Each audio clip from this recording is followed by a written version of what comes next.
Datën 4 korik, Andi dhe Arilda me pritet një proteste madhe, si shtonë. Dhe me prezencën e diasporës. Tani, si atë janë pritshmëritë tuaja për këtë? A keni menduar ndonjë skenar të ri apo do ndodhe një gjë aty? Në një gjë të re, për shembull, mund të keni menduar ajo? Se dhe gjërat e reja në një kohë të gjatë janë të rëndësishme në këtë vap të madhe dhe në një kur zgjatet koha, se përsëritjet një të refrene e bën dhe pak lodhshme, e kupton. Për njëri unë që është indiferent, po themi, keni do jetë ka vërtet kjo do të jetë dhe çfarë pritet? Edhe në një ndryshim. Nuk ka një plan akoma, po t'ishte për mu dy gjana duhet bëhen. Duhet të rrethojmë institucionet, kryeministrinë dhe parlamentin, dhe të mos largohemi nga aty. Kjo është ajo që unë do bëja, po nuk ka një plan konkret për momentin. Shiko, ka dhe një problematik për shkak se disa vendime merren duke parë vazhdimsinë e protestës dhe dinamikat në cilat zhvillohet ajo. Sepse nuk marrësh një vendim sot për një javë dhe vendimet merren kryesisht dinamikat pastaj që takohen dhe mundohen që pavarësisht nga si po shkon protesta dhe në varësi të tyre. Por sigurisht që do ketë disa besoj disa aspekte edhe koreografike apo pjesë imazhi, por një gjë që ne po mendojmë dhe një gjë të cilën duam të realizojmë është dhe presioni ndaj kuvendit në raport me votimet e fundit, sepse shpesh herë zoti Rama dhe Partia Socialiste përdor verën dhe këtë gjurulldin ku njerëzit largohen me pushime dhe televizionit kryesisht e kanë fokusin te emisionet e verës që të miratoj, siç thot ai, shpejt e fap ato ligjet e fundit që i ngelin për të kaluar te legjislatura e re, dhe do mundohemi që ta mbajmë një lloj check-in-i qoftë edhe një lloj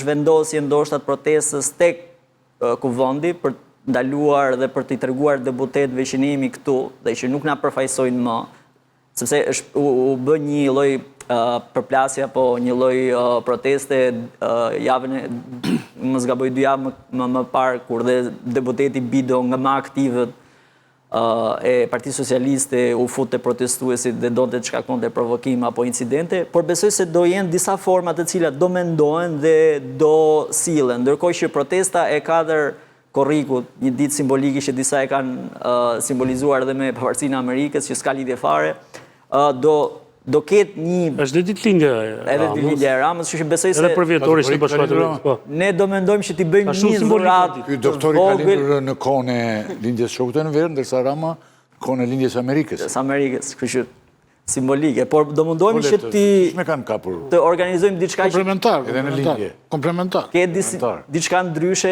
edhe një lloj forme simbolike si dhuratë për ditëlindjen nga ana protestuesve për t'i treguar që ka dhe dhuratë Unë mendoj që mund të japim mendim për të saj. Ky është mendim që nuk varet nga as nga zotërinë, as nga zonë, as nga ne, kuptohet, po mendoj që parlamenti nuk e mbërvlerësoni pak. Parlamenti është zero sot. Në parlament... Ky është probleme, se aty ajo është zyrnoteria. Mos e konsideroni. Nuk na përfaqëson. Mos e konsideroni. 140 njerëz aty që s'bën. Nëse ju arrini të rrethoni kryeministrinë dhe ta mbani një javë të rrethuar kryeministrinë, siç u bë, por nuk e mbajtët dot, ajo është vlera. Këtu ka vetëm një... Rama, bindë gjitha, e keni paketat. Nuk ka parlament, nuk ka pushtet deleguar tu. Po është njëri i cili merr vendime, edhe parlamentin e trajton kështu si lec. President edhe kryetar kuvendit. Është president, është kryetar deputet. Ne pam në rastin kur u miratua ky ligj. Mos u merrni me deputetët janë ushtarë, ata i dalin ju provokojnë juve, janë langaraq Edi Ramës, që nis ai për të çuar protestën në konflikt. Ne pam do një argument që protestat shkojnë në konflikt. Dhe ju sjell ca langaraq që kanë mandat deputet ju ka dhënë ai për të çuar konflikt. Dhe shumë që keni reaguar. Do të ju mendoni se nëse e rrethon për një javë kryeministrinë, kjo do kishte një impakt? Kjo ka vlerë. Sigurisht, nëse ai se ushtron dot më detyrën, atëherë s'ka kuptim të shkojmë të rrimë kryeministër, apo jo? Shiko, kam përshtypjen që... Ndërsa kuvendi ata kanë futur ca kështu hyrje nga mbrapa, hyrje nga anash, hyrje kështu, që e keni edhe të vështirë, por edhe nuk ka vlerë. Çfarë vlerë ka kuvendi? Çfarë vlerë ka Niko Peleqi në parlament?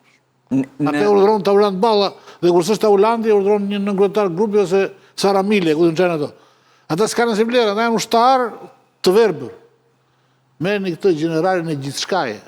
Ky që nxjerr shishin aty, për t'ju ruajtur juve, jo për shërbim për interes kombëtar.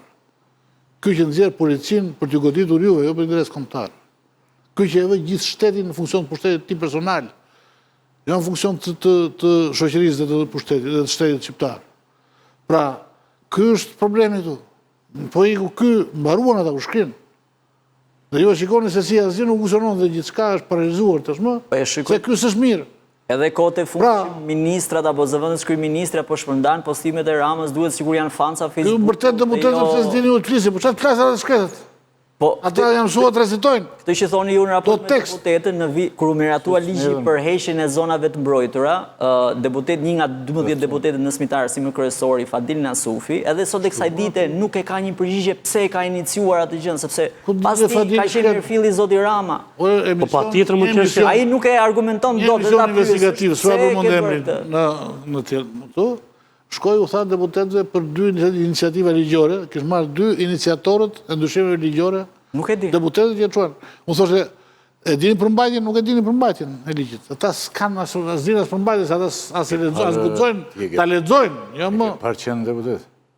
Prandaj se kohë që do të shkoni tek këta, do Fadilin e shket do rrethoni. Deputet Edi Rama është problemi. Kishet vetëm njerëz si Edi Rama, ka market. Aty është pushteti, po dhe ata që janë aty do duhet marrin përgjegjësinë të karsojnë asnjë gjë. ata janë zgjedhur për këtë gjë. Ata janë kukullat e Edi Ramës. Dhe duhet ta kenë popullin përballë që ju thotë çfarë Gjithsesi, po iku the master of puppets, nuk ka më puppets. Duhet Ata janë tregonin puppets. minimumi 1% të dinjitetit, se unë kam pasur dhe kundërshtim kundrejt asaj deputetës së Shkodrës, Mariana Koçeku, po të paktën një formë guximi thjesht për t'i dalë kundër. Nuk mund të jenë 83-82 deputet pas një lloj shtylle korrizore, sepse disa prej tyre të paktën janë votuar drejt për së drejti, përveç atyre që janë votuar në listat mbyllura. Ka për shembull. Do të kenë një lloj, tani një deputet i Republikës së Shqipërisë do të ketë një lloj dinjiteti. Mund të jetë një pakic, nuk ka vlerë.